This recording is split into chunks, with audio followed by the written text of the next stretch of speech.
I just remember kind of staying at the edge there and looking over the edge and just kind of still in thought about everything that had just happened and what's going on. And then I felt like a shove, Okay. and I was almost pushed over the edge. Okay. You felt a shove. Okay. Who shoved you? Oh, I mean, I'm screaming, and he's telling me, "Shut the fuck up! Nobody's going to hear you out here. Nobody's coming to save you." What'd you do? I hit her with the rock. How many times do you think you hit her? I hit her 2 times. Younger kids, and that he had that Ari, my stepmom, had been cheating on him, and that he tried to kill her. He believed it would work. He was a physician. He had spent 17 years being the calmest person in the room, and he genuinely believed that if he sat down in front of 12 strangers and explained it himself, slowly, in order, in his own words, they would understand. His lawyers let him do it. He was on that witness stand for 5 hours and 10 minutes, and by the end of the first hour, you can watch him relax. That was Dr. Gerhardt Konig, anesthesiologist, 47 years old, telling a Honolulu jury that his wife tried to push him off a cliff. The woman you heard in between was his wife. It was her 36th birthday. He had booked the trip. What you're about to see is the moment a man's own account stops being a story and starts being evidence against him. And it isn't a confession, and nobody raises their voice. It's a prosecutor putting 2 photographs on a screen and asking him to agree with a sentence he has already said himself. Every detail in this video is verified through court records and sworn testimony. His, hers, his son's. And every clip is the released court feed. Nothing is reconstructed. Nothing is reenacted. There is no music in this video, and there are no AI faces. This is the chilling case of a man who was certain he could explain it.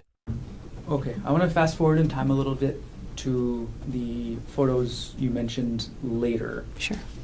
So did you take any other photos on the way down? Yes, right at that cliff. When I had come out of the tree and when we had walked to that cliff area, Gerhardt said, "Let's take a selfie with this as the backdrop." So we would be standing with our backs to the cliff, taking a photo. Before you took that selfie, or before the defendant asked to take that selfie, did you notice anything about the defendant's attention? Yes, he was very aware of where I was, where my feet were, where he was, and where the trail was. I felt like he was often looking at my feet and just very spatially aware of where I was on the trail. Did you ever take that selfie? We did. It wasn't quite as close to the edge as he wanted. I was standing from that photo. You can see there's a pine tree, and I was holding onto a branch of that because I was just uneasy that close to the edge. And we did take a selfie, but I held onto that tree. Okay. Do you still have access to that selfie? I don't. What happened after you took the selfie while you were holding onto the tree? I just asked him to move down the trail a little bit so that I could get past without having to go near the cliff. And then how did the defendant react to that? He was a little like, okay, and then he moved a few paces away.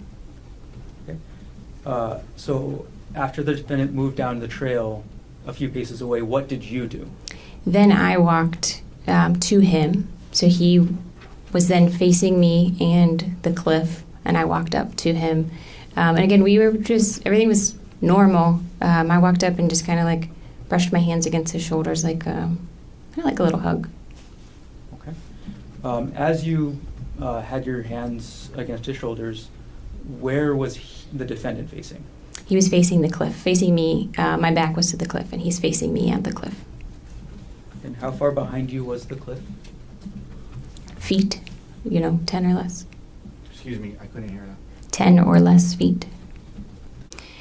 When I walk up to him, then he grabbed me really forcefully by my upper arms, and he said, "I'm so fucking sick of this shit. Get back over there." And he starts pushing me back towards the cliff. While the defendant was grabbing you and pushing you, what did you do? I was surprised. It felt almost like he was kidding at first, and I was like, "What are you doing?" But he he had grabbed me really hard and was moving me. So we kind of wrestled a little bit, and I threw myself onto the ground because there's a lot of trees and shrubs there so that I could hold on. Well, he got on top of me, and he was kind of trying to pull me, and we're wrestling, and he ended up straddling me, so he had his legs on either side, kind of across my waist. On March 24, 2025, how tall were you? About 5'6", And how much did you weigh on that day? about 145 pounds. Okay. And on that date, how tall was the defendant? About 5'10", And how much did he weigh? maybe 165 pounds. Okay. And then you said straddling. Can you describe what that looked like for us? Sure, I'm laying on my back, and he's on top of me with kind of like one leg on either side across my waist, facing me. He had a backpack that he was hiking with, and he, like I said, he's on top of me, and he had a syringe in his hand, and he says, "Hold still," and I see the syringe, and I just kind of like bat it away from us both. Okay. When you first saw that syringe in his hand, did you actually see where it came from? I didn't see where it came from, no.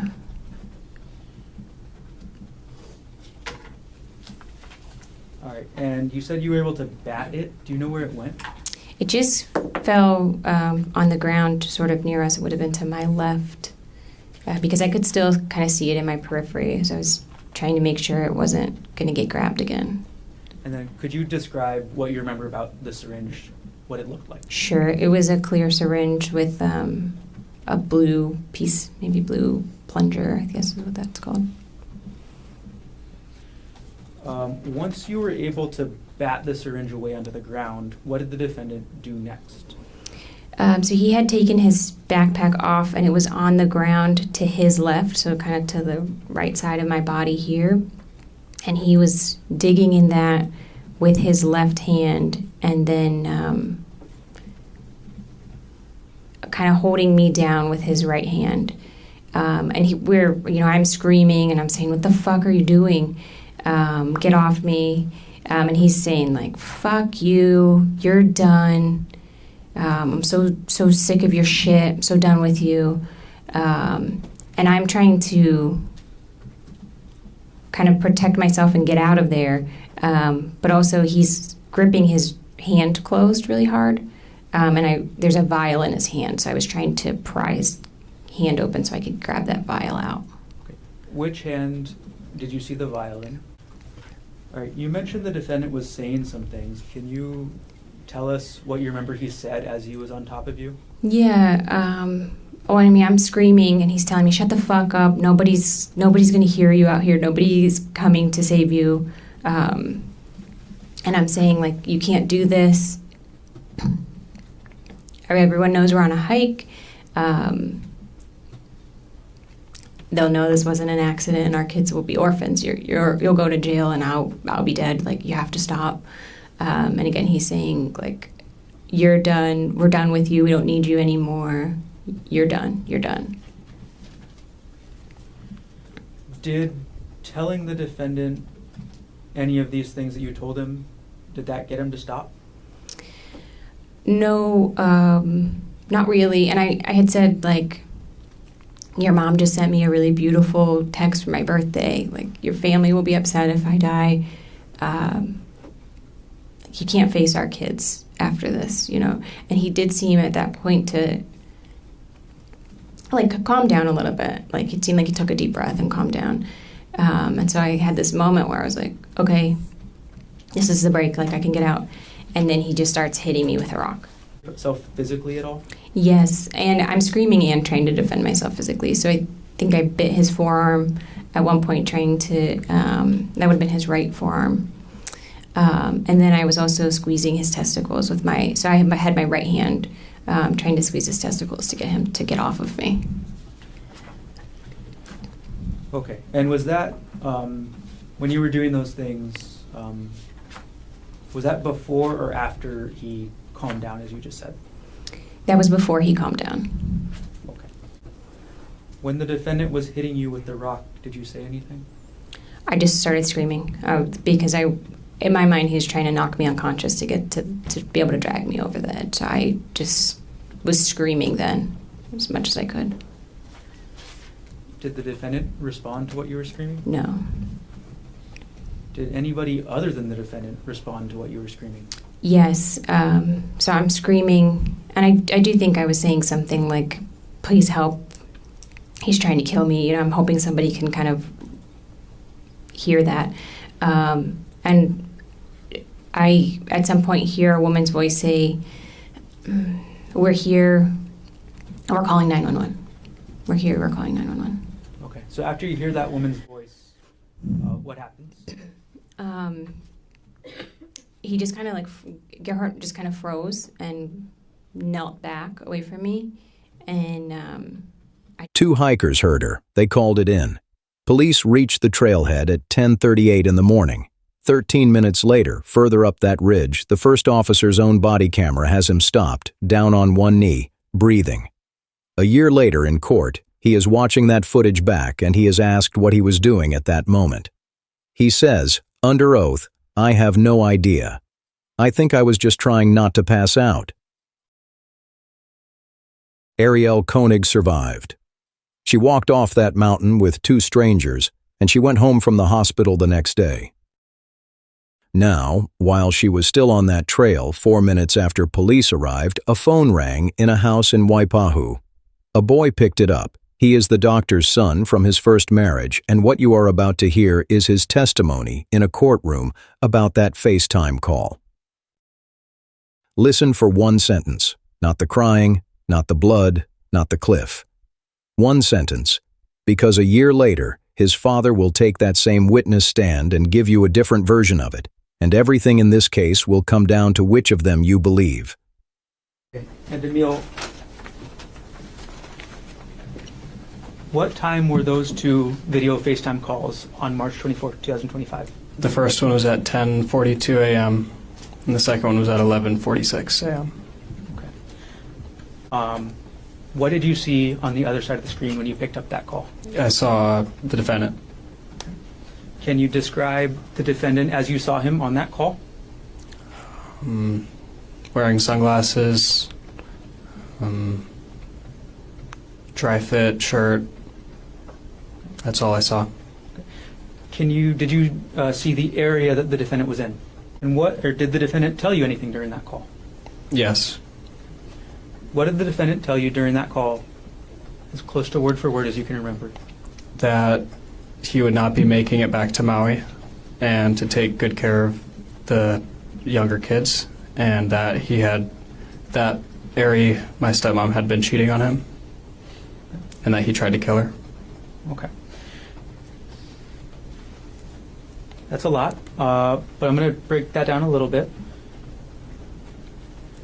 You said the defendant told you he tried to kill Arielle. Is that right? Correct. Did he tell you what happened to Arielle? He did not. Okay. Did he tell you where she went? No. Did the defendant tell you why he tried to kill Arielle? No. During this 10:42 a.m. call, did the defendant tell you anything about what he planned to do next? During that call, the next plan that he said was to jump off the cliff. And how did you react to hearing that? Told him not to. How did you react to the defendant telling you he tried to kill Arielle? I don't remember what I said.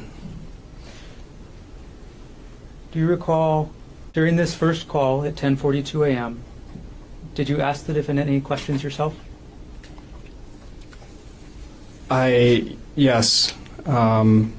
I asked what was on his shirt because it looked like I saw splatters of something on his shirt, and he said, "Oh, it's just her," meaning Ari's blood. Okay.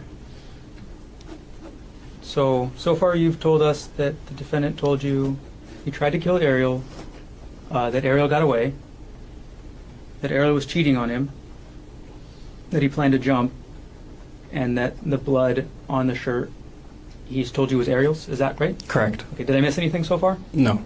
Okay. All right. So Emil, after you get this FaceTime call and after the defendant tells you these things, what did you do? I went over to my grandparents' house, which is Arielle's parents, Okay. Walked over to their house, told them what had happened. How far away is your grandparents' house away from the Oahu place address you mentioned earlier? It's like a minute or so walk. And could you tell us your grandparents' names? Judith and Peter Mast. Which of your grandparents did you tell about the call first? Both. They were both there, so both of them.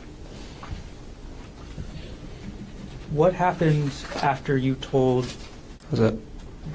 during this second phone call at 11:46, what did the defendant tell you, if anything? He asked me if I had told anybody, and I said yes, and I told him who I had told. And then he said that he was just going to jump, and said that a couple times. Okay. To be super exact here, Emil, who did you tell the defendant that you told? I told the that I told my grandparents and my mother. Okay. So you told them that you told Peter, Judy, and Jesse. Correct. Okay. So after the defendant told you he was going to jump a couple times during the second call, how did you respond?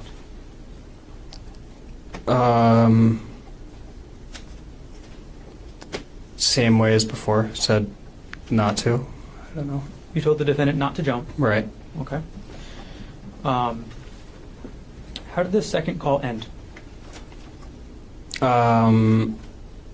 With him saying, with the defendant saying, I'm going to go before the police catch me. For that, I'm sorry. Objection leading. Sustained. Bad question, anyway. Right.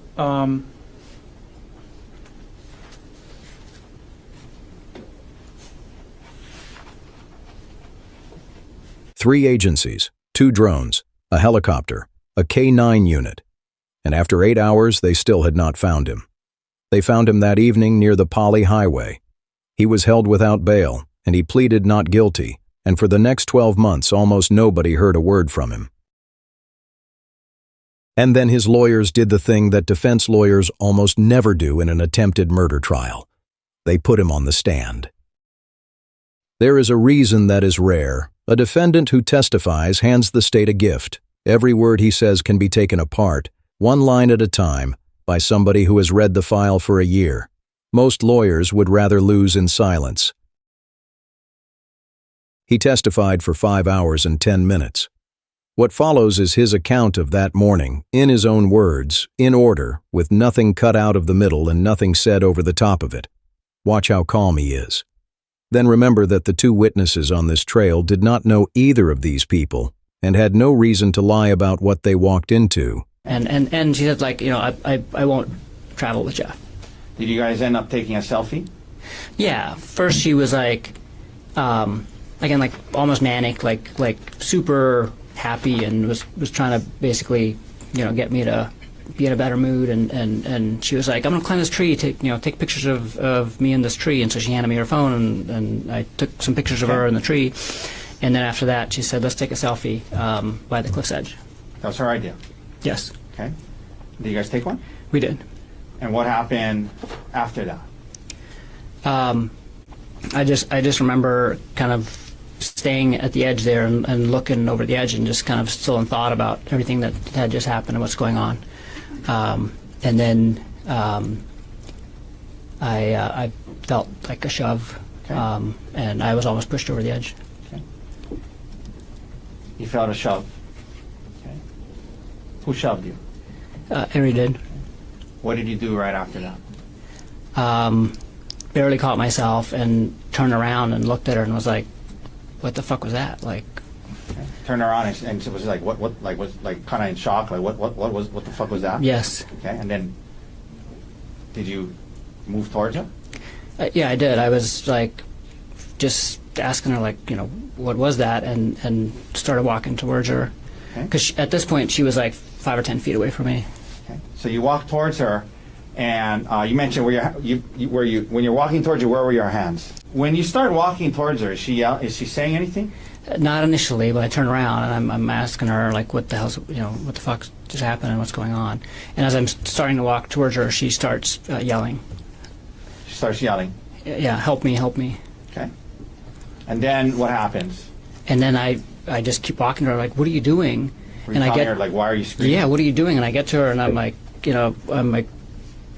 touching her, just putting my hands on her arms, and I was like, what are you doing? What's going on? What happens then? She keeps yelling, and she kind of grabs my wrists and throws herself on the ground and pulls me down with her. She's holding on to me, and I'm trying to figure out what's going on, but I'm also at this point trying to let go of, like, trying to get free, because she's like actively holding on to me. Like, she has her leg like wrapped around one of my legs, and like is actively holding on to me, and is yelling, and so I'm trying to, get free, and I get my one arm free, and I try to use it to get my other arm free, and she grabs me by the testicles. And okay. Let me stop you there. Did you ever, in the course of this whole thing you described so far, ever try to pull her towards, push her off, or drag her towards the cliff's edge? No, not at all. What happens after she does that?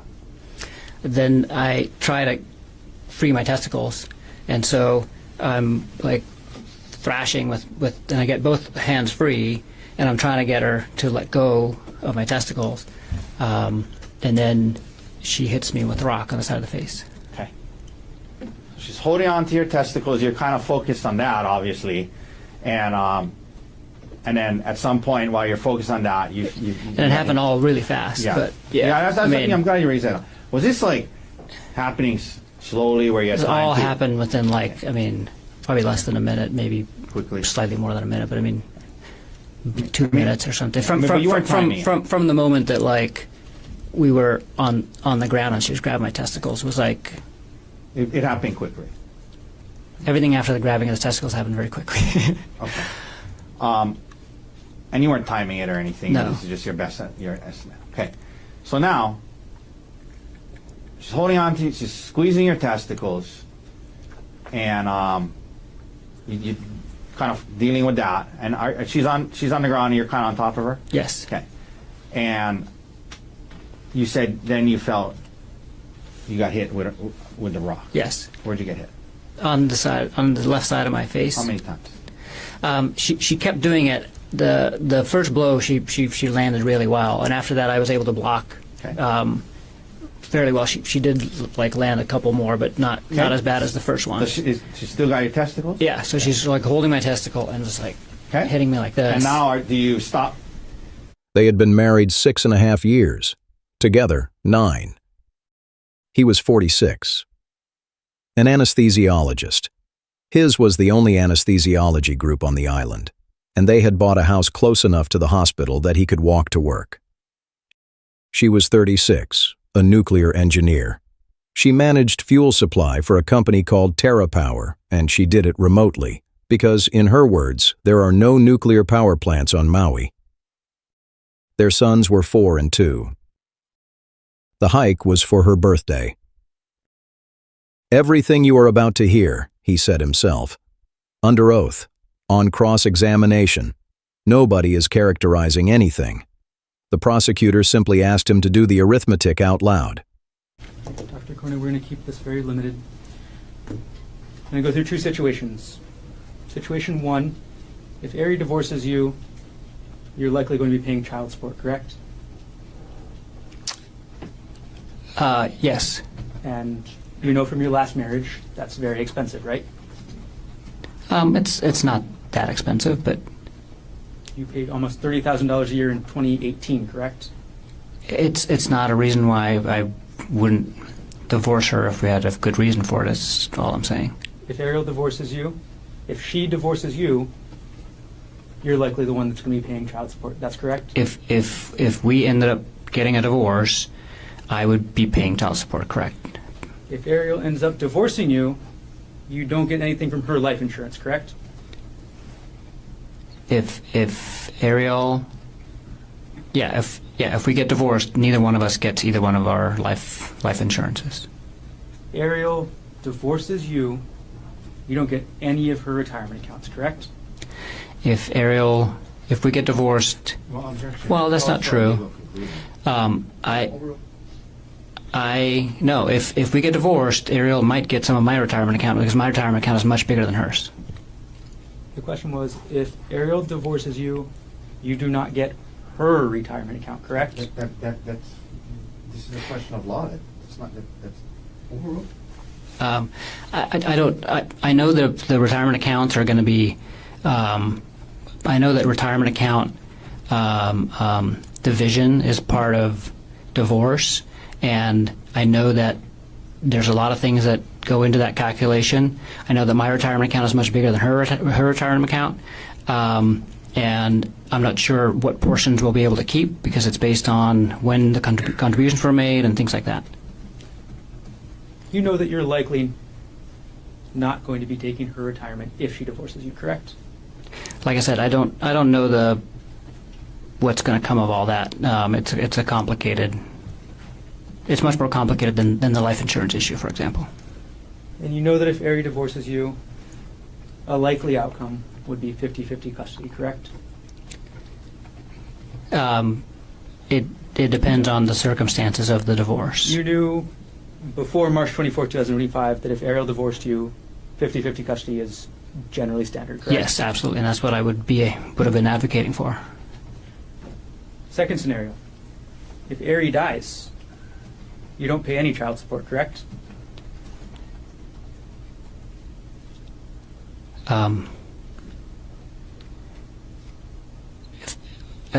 If Ari died when?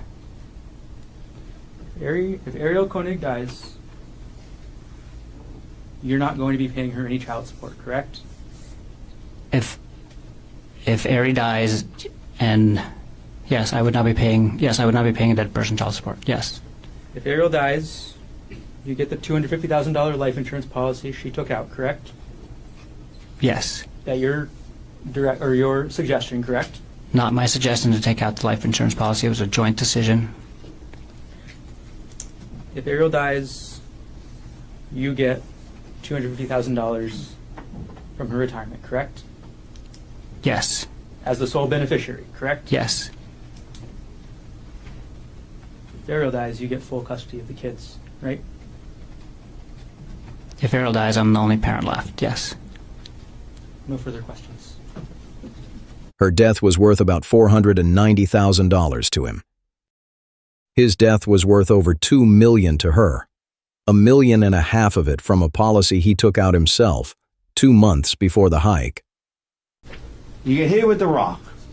Explain to the jury what happens next and why. I was able to wrestle the rock out of her hand. Does she still have her testicles? Yes. Still squeezing them? Yes. What do you do? I was able to, like, so we're like, she's hitting me and I'm like blocking, and then I start like, and I get Is her there a wrist. scuffle over the rock? Yes. Is it near her face? Yes. I mean, it's And then what right. happens? And I finally get the rock. What'd you do? I hit her with the rock.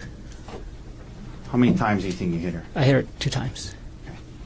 And when you did, was she still holding on to your testicles? Yes. At least initially? Yes.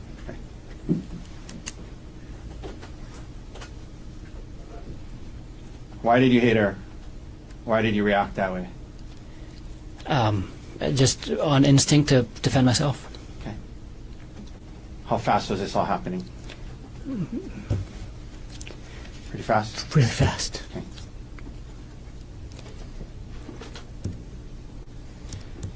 In between when she hit you with the rock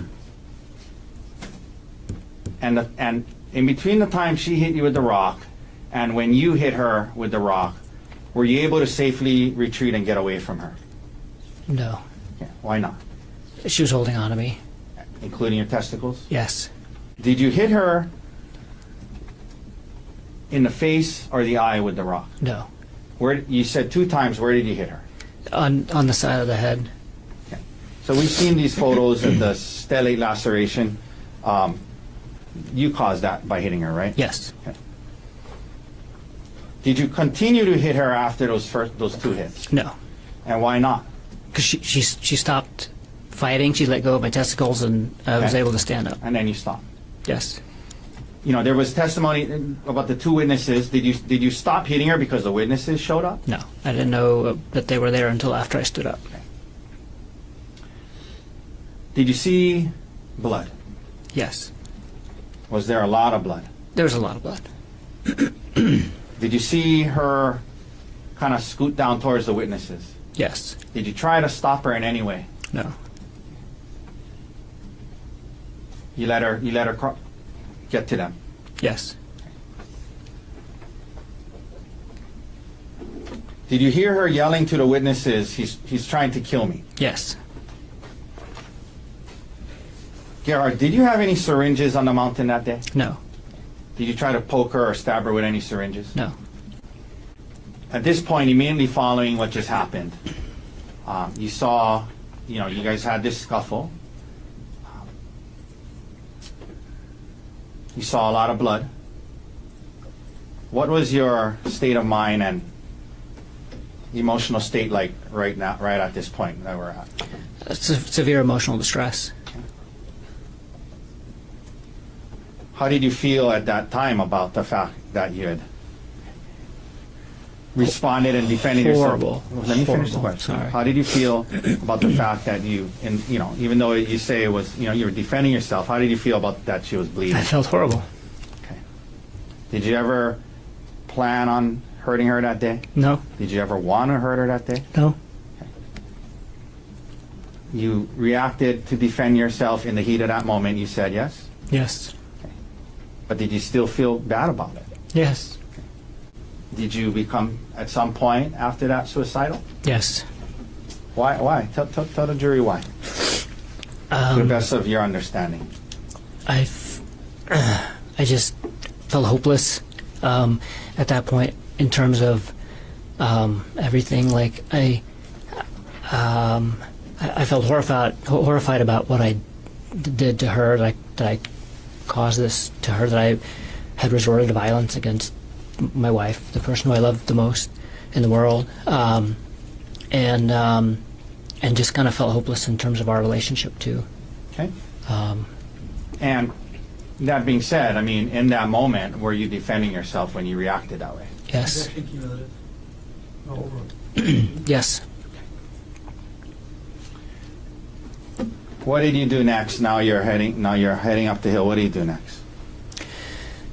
I just kind of kept walking up and kind of got to the same place that I had made it the last time, where the trail opens up and you're finally on the ridge, and Were you thinking about jumping? I'd already decided. I decided to jump, and kind of last second was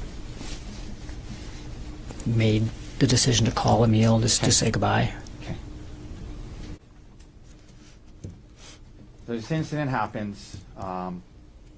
You talked about the emotional state you were in. Did you believe your marriage was over? Yes. Did you believe you heard her yelling to the other people that he's trying to kill me? Yes. Now, did the word "kill" come up in the conversation? It probably did. What do you recall explaining to him about that? I don't recall explaining. The only thing I can think of is that I said that she said I tried to kill her. Okay. So let's break back that up. Yeah. So you told him that the blood was hers, yes? Yes. And you're telling him that you're going to jump. And yes. That Ari, my stepmom, had been cheating on him, and that he tried to kill her.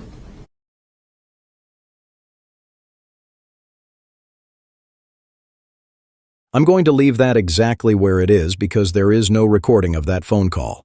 There never was.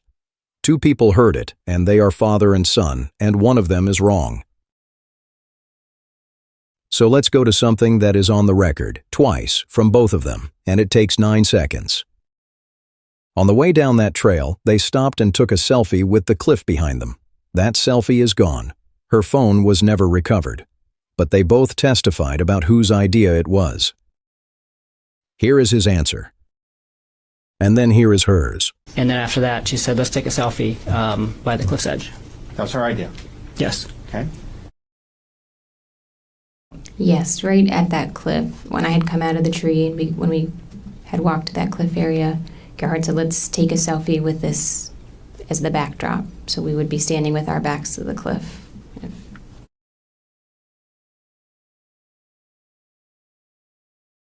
You're going to jump, and you were saying you heard her say to the witnesses, he tried to kill me. Okay. Were you explaining that to email? No. So What I were you was saying? I was talking to myself at the same time too, and I was basically saying like, because I remember saying like, wow, this is like. Taking a photo. Before you took that selfie, or before the defendant asked to take that selfie, did you notice anything about the defendant's attention?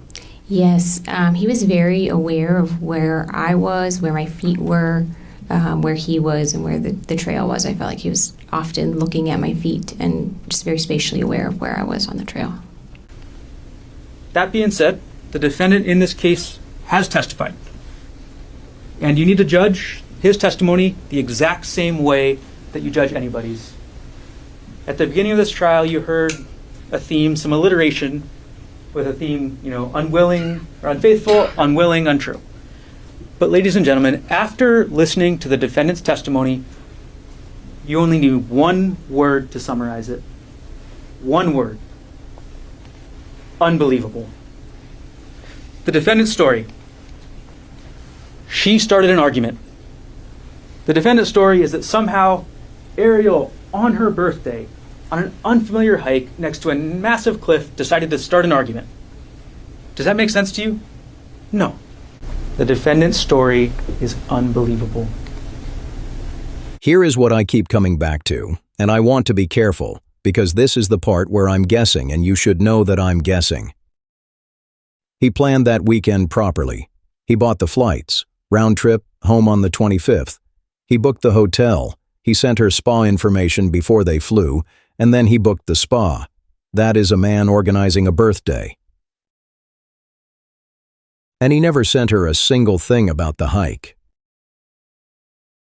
Now, did he simply not think to?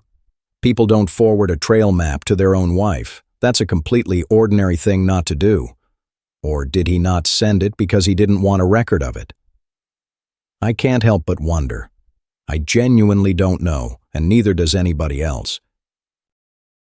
But this next hour of cross-examination is the state going through his laptop, click by click, with the timestamps on screen. Watch what he searched, and watch what he read. Right? Yeah. Anesthesiology is a very specialized field of medicine, correct? Yes. You decide. 1 second. Could you just put the mic closer and keep your voice up? Sorry, buddy.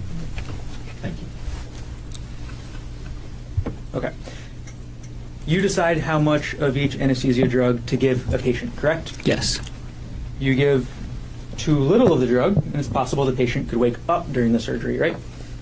Yes. You give too much, and the patient could never wake up at all. Is that right? That's correct. Ultimately, you're the one with that control, right? Yes. No. Objection misstates his testimony. Overall, answer sense. Sorry.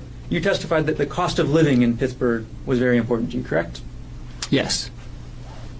And money is very important to you, right? No, I wouldn't say that. Your testimony today is that money is not important to you. Not very important to me. Not very important. Okay. Correct? Yes. You booked the hotel for the weekend trip, correct? I did.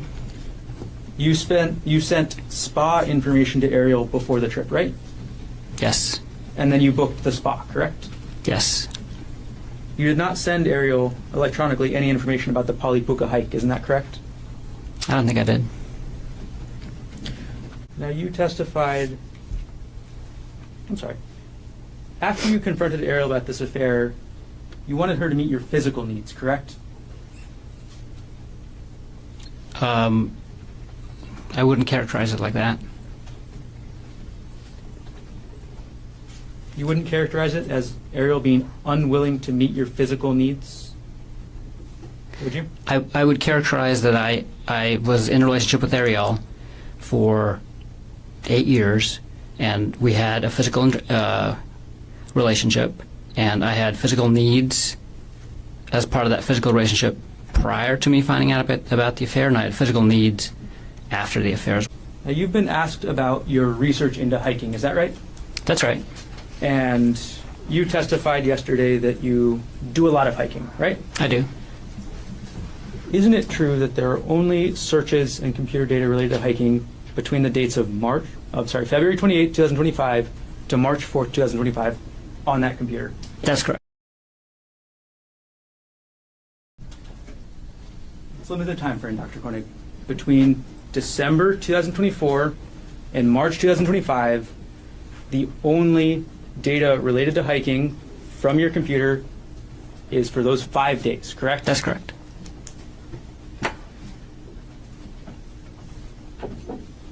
And in January 2025, you actually treated a woman in the course of your work for having a rock fall on her at a waterfall. Is that right? That's right. You saw the injuries that she got from that rock, correct? I did. You saw what kind of treatment she needed, right? Yes. On February 28th at 2:55 p.m., you searched Maui secret hikes, correct? I did. Then on the same date at 3:13 p.m., you searched secret hike Waikamai Falls, correct? That's correct. The second thing that the digital forensics shows, most importantly, it shows defendant's familiarity with that hike. It shows you what the defendant looked at before deciding the Pali Puka Trail is the hike that he should be taking Arielle on. It showed the defendant this picture right here. Then a couple minutes later on the same day, you move on to Oahu, correct? Yes. And you search best Oahu hikes, right? That's right. It showed that the defendant was only interested in difficult hikes. Easy hikes were not for him. The defendant wanted difficult hikes, steep trails, big drops, narrow trails. And the title of that website is The 10 Best Trails and Hikes in Oahu. That's right. Okay. The Pali Puka Trail is not in those 10 best trails, is it? I can't remember, but I don't think so. So February 28, 2025, 3:30 p.m., you click on a YouTube link titled Easy Hike on Oahu, Makapu'u Lighthouse Trail. Is that right? That's correct. Okay. And just a couple seconds later, publishing the next page, again at 3:30 p.m., you click on a different YouTube link for the top 10 easy Oahu hikes for everyone. Is that right? Yes. So first you look at best hikes, right? Yes. And then you see these 2 YouTube videos for easy hikes, right? Yes. You don't watch these full videos, right? Probably not. You don't watch these videos because at next page, 7 out of 10, 3:31 p.m., you're looking up difficult hikes, right? That's right. Because easy hikes is not for you, right? Yeah, the hikes that I found on the Easy Hikes website wasn't what we were looking for. Difficult hikes are generally more dangerous, right? Sometimes. Sometimes they're just longer. Difficult hikes have rougher terrain, right? Sometimes. Difficult hikes have higher drop-offs, right?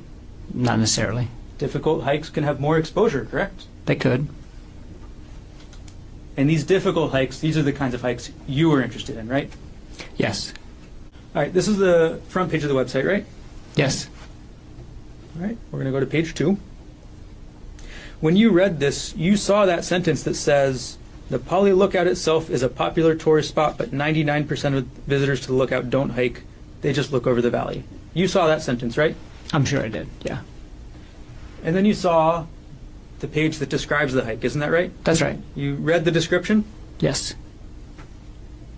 So you read the description that says, the hike isn't necessarily dangerous, but much of the path is on the edge of a huge drop-off. You read that, right? I'm sure I did. And you read the sentence that says, does that make it dangerous? You decide. I'm sure I did. I remember reading this whole article. You remember looking at this picture of the hike, right? Yes. And you see this picture, and this is what you want to do. Yes. This is the hike you want to take Arielle on, right? Yes. Next page.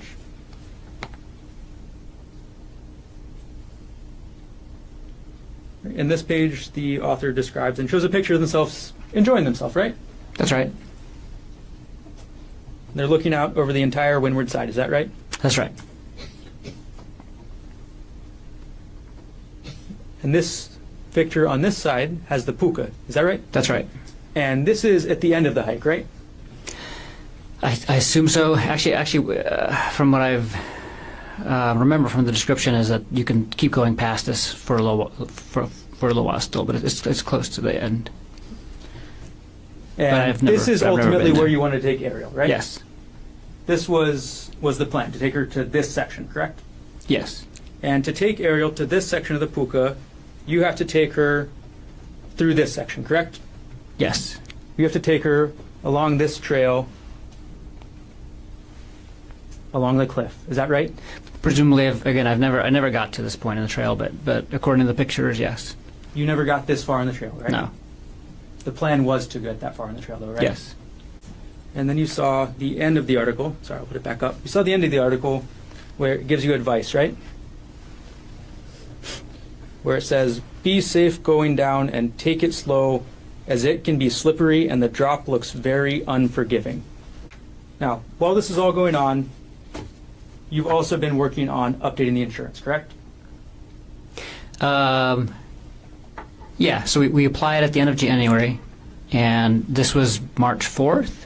Yeah, by this time, I think Aries' policy had already gone through, and either one, and maybe one of my policies did, but not both. Your insurance policy doesn't go through partially until March 12th and then completely on March 24th. Is that correct? That sounds right. You were asked about how if she died, you would have got $250,000. How much money would Arielle have gotten if you died? Over $2 million, including the life insurance and the retirement. Let's talk about that. How much life insurance did you take out on your life for her? $1.5 million. And that was in this January to March time period? Yes. During that time period, you decided to take out $1.5 million of life insurance? $2 million against $250,000. He was worth more dead than she was, and that is a real argument, and his lawyer was right to make it. So the state stopped arguing about money. What happens next takes 4 minutes, and it is the reason I wanted to make this video. The prosecutor stops asking questions about intent. He stops asking about searches and insurance and affairs. He walks to the screen, and he begins putting up photographs, hers on one side, his on the other, and after each one he asks the doctor to agree with a sentence. Every sentence he reads out is a sentence the doctor said himself, under oath, the day before. He isn't being contradicted. He's being quoted. Don't watch his face for this. Watch the screen and count how many times he objects. You testified that Arielle took this rock and hit you in the face. Isn't that right? That's right. And you said the first hit, she got me kind of good, right? That's right. And you said she kept trying, right? That's right. And you testified you tried to start blocking it, right? Yes. And you testified she actually got a couple more hits in, right? Yes. So, but you don't know how many hits, right? No. One good hit to the side of your face, correct? Publish State's Exhibit 236.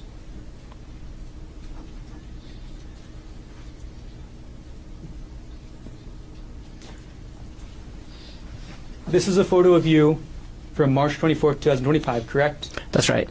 This is immediately after the police arrested you, right? That's right. This is the closest photo of you after Arielle hit you with this rock, right? That's right. Publish alongside State's Exhibit 1.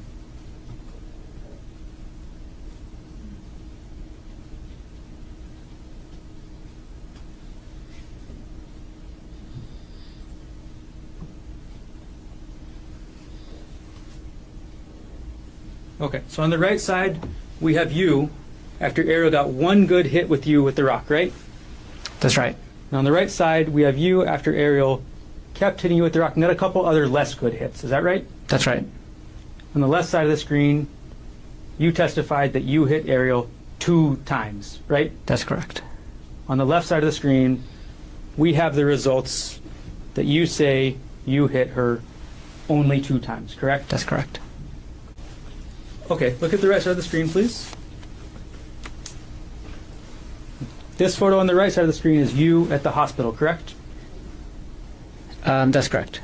You at the hospital on the night of March 24th, 2025, correct? That's correct. This is you at the hospital after Arielle got a good hit on you with this rock, correct? That's right. On the left side of the screen, I'm going to put up states 23.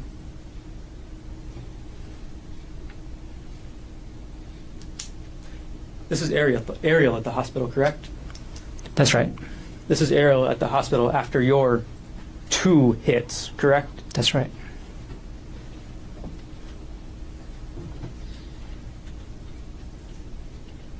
And you say only 2 hits to Arielle, right? I only hit her 2 times.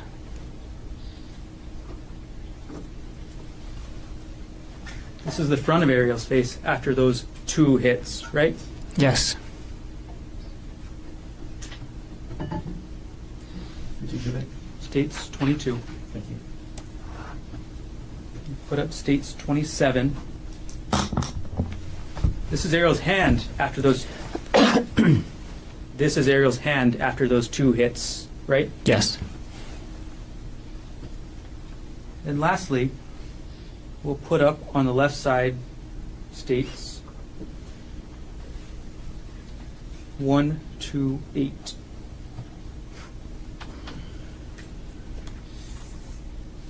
On the left side of the screen, that's Arielle on March 25th, 2025, correct? I don't know when that picture was taken, but I'll take your word for it. That's Arielle the day afterwards, right? Like I said, I don't know when that picture was taken, but I'll take your word for it. We'll publish on the right side states 239.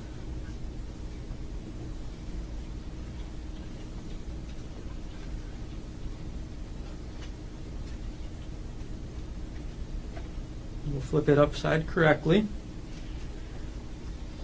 And this is you, again, correct? Yes. This is you on March 25th, 2025, right? I think that was like the night of, like just after midnight, but it was after the previous picture. That's right. This is you 1 day after Arielle hit you really good with this rock, isn't it? That's right.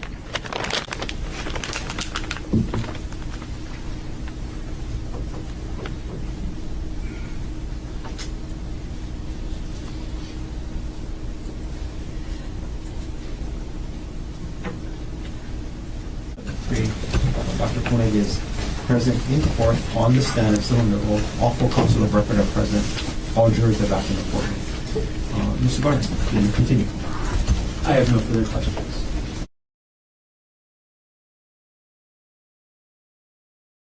Wait, stop. Before the verdict, there is one thing in this case that I cannot settle, and I want you to look at it with me because it's real.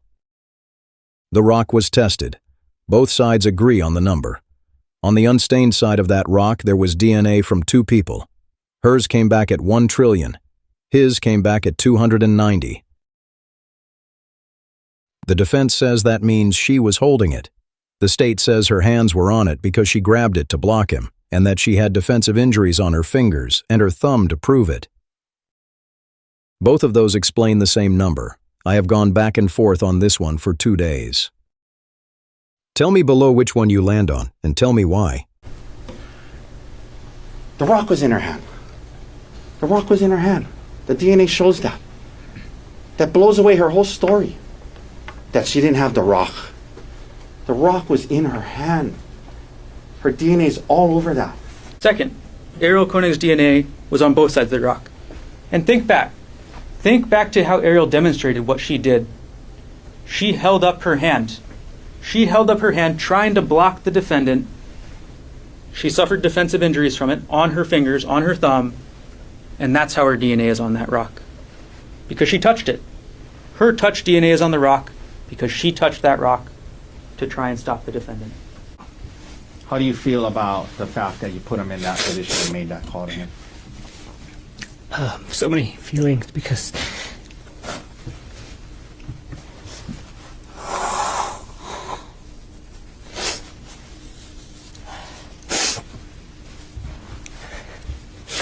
He saved my life that day. Also, convinced you not to jump? He saved my life that day, but I put him in this position where he is now, where he thinks I tried to kill her. And for the last year, he's thought that. And I heard him yesterday only refer to you as the defendant and not as dad. yes. You blame him?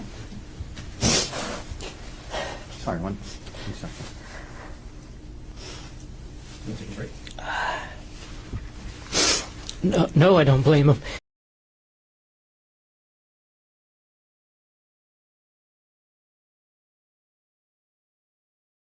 The jury got the case on a Tuesday afternoon. The next morning at 28 minutes past 10, they sent the judge a note. 6 requests: blue painter's tape, large Post-its, colored dry erase pens, another whiteboard, an easel, regular markers. The judge answered them 7 minutes later and said the court would find all of it, though the second whiteboard, he said, might be difficult. They were putting the 2 accounts up around the room, side by side, so that everybody in there could see both of them at once and mark up the evidence. The foreperson of that jury described exactly that, on camera, on the day of the verdict. At 18 minutes past 2 that afternoon, they sent a second note. It said they had reached a verdict. And what they came back with is not what either side asked for. The state had asked for attempted murder. The defense had asked for a full acquittal on self-defense. Listen to the words at the end of the charge. Dr. Konig, can you stand as the clerk of the court reads the verdict of the jury? Case number 1 CPC-25-00000373, State of Hawaii versus Gerhardt Konig. We, the jury in this case, finds the defendant guilty of attempted manslaughter based upon extreme mental or emotional disturbance, dated 4/8/26 by the foreperson. Gentlemen, you can be seated. Ladies and gentlemen of the jury, I'm going to call you by chair number, not by name, but by chair number, and I'm going to ask that you answer out loud either yes or no. If you agree with the verdict that was read out loud here in court, you would answer yes. If you disagree with the verdict that was read out loud in court, you would answer no. Starting with chair number 1. Yes. Chair 2. Yes. Chair 3. Yes. Chair number 4. Yes. Chair number 5. Yes. Chair number 6. Yes. Chair 7. Yes. Chair 8. Yes. Chair number 9. Yes. Chair 10. Yes. Chair number 11. Yes. Chair number 12. Yes. Thank you very much, ladies and gentlemen of the jury. The verdict of the jury is indeed unanimous, and consistent with their verdict, the court judges you guilty of attempted manslaughter in this case. Ladies and gentlemen. So did you believe that he tried to push her? The pushing part was not really anything that we were determining on, because they both said they pushed each other. So we definitely agreed that a push occurred. But that they pushed each other and not so much that one tried to throw the other one off the cliff? Correct. We know that both bodies touched each other. Evidence. However, we are aware that a sentence will be made in August regarding this, which is why the stipulation of emotional distress was tagged onto the manslaughter, so that we hope that whatever information that they can gather before August 13th is able. We all know that. We have a juror saying, I didn't believe he was guilty of attempted murder. I didn't believe he had an intent to kill her. So, and if it was not unanimous, the instructions then direct them to go to the assault charges, which did not happen. And, you know, I think we can all agree that even for us lawyers, the instructions are complicated. So it's not faulting the jurors. I mean, they're human, they're trying their best, but mistakes happen. Misunderstandings happen. And that's not a failure of the system. What's a failure of the system is when we learn about that if we don't take steps to correct it. That the court must ascertain the extent of the influence. So the burden is on me, right? And as abhorrent as this sounds, the way I read this case is telling me that I have to do what I really don't want to do, and bring in these jurors and ask whether or not they were tainted by outside influence.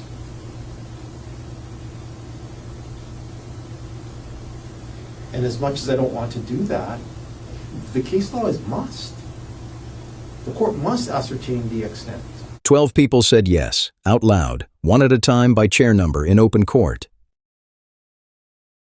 On September the 11th, at 11:30 in the morning, some of them are being brought back into that courtroom to be asked whether they should have. And I want to be exact about what that is and what it isn't, because the headlines have not been.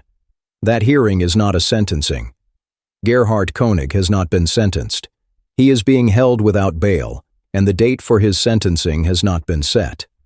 That hearing is the judge doing something he said, out loud, that he did not want to do, questioning his own jurors about whether anything reached them from outside that room.